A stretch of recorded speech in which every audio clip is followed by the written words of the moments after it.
जय श्री कृष्णा। आइए सुनते हैं भाद्रपद मास के छठे दिन गीता का छठवां अध्याय। हे अर्जुन, आध्यात्म बुद्धि से सब कर्मों को तुम मुझ में अर्पण करके कर्म फल को आशा ममता इनको छोड़कर संग्राम करो। जो पुरुष श्रद्धापूर्वक मेरे वचनों पर दोष दृष्टि न करके मेरे इस मत के अनुसार आचरण करते हैं, वे लोग कर्म बंधन से निश्चय मुक्त हो जाते हैं। और अज्ञानी इस मेरे मत पर दोष दृष्टि करते हुए इसको ग्रहण नहीं करते, वे संपूर्ण ज्ञान से रहित हैं। उनको नष्ट हुआ जानो। ज्ञानी मनुष्य भी अपनी प्रकृति के अनुसार आचरण करता है। जीव मात्र अपने स्वभाव के अनुसार रहते हैं, वहाँ हठ करने से क्या होगा। इंद्रिय और इंद्रियों के विषय में प्रीति और द्वेष दोनों व्यवस्थित हैं। इन राग और द्वेष के वश न होना चाहिए, क्योंकि ये मनुष्य के शत्रु हैं। अपना कठिन धर्म भी दूसरे के सहज धर्म से हितकर होता है। स्वधर्म में मरना भी कल्याणकारक है, परंतु अन्य कर्म धर्म भयानक है। अर्जुन ने कहा, हे विष्णुनंदन श्री कृष्ण, पुरुष को करने की इच्छा न होते हुए भी कौन से बलात्कार पाप के मार्ग में प्रवृत्ति करता है। कृष्ण भगवान बोले, हे अर्जुन, रजोगुण से उत्पन्न होने वाला काम और क्रोध मनुष्य को पाप कर्म मार्ग में ले जाता है। इन उत्पन्न इच्छा को कभी तृप्त नहीं होती। ये महापापी और घोर शत्रु हैं। जैसे धुआं से अग्नि, धूल से दर्पण और झिल्ली से गर्भ का बालक ढका हुआ है। हे कुंती पुत्र, इस शत्रु काम करके ज्ञानियों का ज्ञान आच्छादित हुआ है और सदा अग्नि की तरह तृप्त नहीं होता। इंद्रियां, मन और बुद्धि इस काम के आश्रय स्थान हैं। इनके संहार विषेच्छादित करके जीव को मोहित कर लेती है। अतएव तुम सर्वप्रथम इंद्रियों को वश में करके ज्ञान और विज्ञान को नष्ट करने वाले इसी पापी काम को अवश्य जीतो। कहते हैं कि इंद्रियों सबसे प्रबल है, इंद्रियों से भी प्रबल मन है। इस प्रकार जो बूढ़ी से परे है, उस आत्मा को जानकर निश्चयात्मक बुद्धि द्वारा मन को निश्चल करके ही महाबाहो तुम उस धनुर्धर या दुर्धर शत्रु काम को जीत लो। नारायण जी बोले, हे लक्ष्मी, एक शूद्र महामूर्ख अकेला ही वन में रहता था। बड़े अनाथों से उनसे बहुत सा द्रव्य इकट्ठा किया। किसी कारण से वह सब द्रव्य जाता रहा। अब शूद्र को चिंतित रहने लगा कि किसी से पूछता है कि ऐसा उपाय बताओ कि पृथ्वी में द्रव्य हो मैं निकाल लूं। किसी से कहता है कोई अंजन बताओ जिसे नेत्र में डालकर पृथ्वी का पदार्थ निकाल लूं। तब किसी ने कहा, मांस मदिरा खाया पिया कर वह वही खोटा कर्म करने लगा, चोरी करने लगा। एक दिन धन की तलाश में चोरी करने गया। रास्ते में चोरों ने मार गिराया। अनंतर उसने प्रेत की योनि पाई। उस प्रेत योनि में उसे बड़ा दुख हुआ।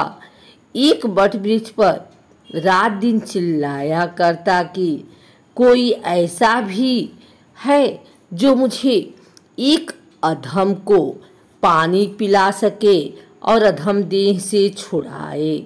कुछ समय बाद शूद्र की स्त्री से पुत्र जन्मा। जब उसका पुत्र बड़ा हुआ तो एक दिन अपनी माता से उसने पूछा, मेरा पिता क्या व्यापार करता था और देहांत किस प्रकार हुआ? अब उसकी माता ने कहा, हे बेटा, तेरे पिता के पास पदार्थ बहुत था, यूं ही जाता रहा। वह धन के चले जाने से बहुत चिंतित रहने लगा। एक दिन धन की लालसा से चोरी करने गया, परंतु मार्ग में चोरों ने उसे मार डाला। तब उसने कहा, हे माता, उनकी गति कराई थी? तब माता ने कहा, नहीं। फिर पूछा, हे माता, उनकी गति करानी चाहिए? उसने कहा, अच्छी बात है। तब पंडितों से पूछने गया। जाकर प्रार्थना की, हे स्वामी, मेरा पिता एक दिशा में जाकर मृत्यु को प्राप्त हुआ है, उसका उद्धार किसी प्रकार होवे। तब पंडितों ने कहा, तू गया जी जाकर उसका गया करो, तब तेरे पितरों का उद्धार होगा। यह सुन उसने माता की आज्ञा लेकर गया को गमन किया। प्रयागराज के दर्शन स्नान करके फिर आगे को चला। रास्ते में वृक्ष के नीचे बैठा। वहां उसको बड़ा भय प्राप्त हुआ। यह वही वृक्ष था जहां उसका पिता प्रेत की योनि में प्राप्त हुआ था। उसी जगह में चोरों ने उसको मारा था। तब उस बालक ने अपना गुरु मंत्र पढ़ा। उसका एक और भी नियम था, वह एक अध्याय श्री गीता जी का भी नित्य पाठ किया करता था। उस दिन उसने श्री गीता जी के 3 अध्याय का पाठ उस वृक्ष के तले बैठकर किया। वह उसके पिता ने प्रेत की योनि में सुना। सुन के उसकी प्रेत देह छूट गई, देवदेही पाई। स्वर्ग से विमान आया। वह विमान पर चढ़कर उसके सामने आया, आकर आशीर्वाद दिया और कहा, हे पुत्र, मैं तेरा पिता हूँ जो मारकर प्रेत हुआ था। इस तरह पाठ करने से मेरी देव देही मिली है। अब मेरा उद्धार हुआ है। तेरी कृपा से स्वर्ग को जाता हूँ। अब तू गया जी में अपनी खुशी से जा। इतना सुनकर पुत्र ने कहा, हे पिताजी, कुछ और आज्ञा करो जो मैं आपकी सेवा करूं। तब उस देवदेही ने कहा, देख, मेरी 7 पीढ़ियां पितृ नरक में पड़ी हैं, बड़ी दुख है। अब तो श्री गीता जी के 3 अध्याय 6 अध्याय का पाठ करके उनका इस दुख से मुक्ति प्रदान करो। इतना वचन कहकर वह देवदेही स्वर्ग को गए। तब उस बालक ने कहा कि 6 अध्याय का पाठ किया, सब पितरों को पुण्य देकर बैकुंठ गाम किया। तब राजा धर्मराज के पास यमदूत ने जाकर कहा, हे राजा जी, नरक में तो बहुत लोग नहीं हैं, नरक में तो उजाड़ पड़ा है। जन्मों के पाप कर्मों थे, तिनको विमान पर बैठाकर ठाकुर जी के पार्षद ले गए। इतना सुनते ही धर्मराज उठकर श्री नयन जी के पास गए। वहां जाकर हाथ जोड़कर कहा, हे त्रिलोकीनाथ, जो जीव जन्मांतर के पापी थे उनको तुम्हारे पार्षद विमानों पर चढ़ा के बैकुंठ को ले गए हैं। श्री तब नरक में यातना भोगने का दंड किसको देवें? नारायण जी ने बहुत प्रसन्न होकर कहा, हे धर्मराज, तू दुखी मत हो, तू अपने मन में बुरा न मान। मैं तुझे एक वृतांत कहता हूँ, श्रवण कर। यह जो जीव पापी थे, इनका कोई पिछला धर्म उदय हुआ है। उस अपने धर्म द्वारा ही महापापी जीव बैकुंठ को गए हैं।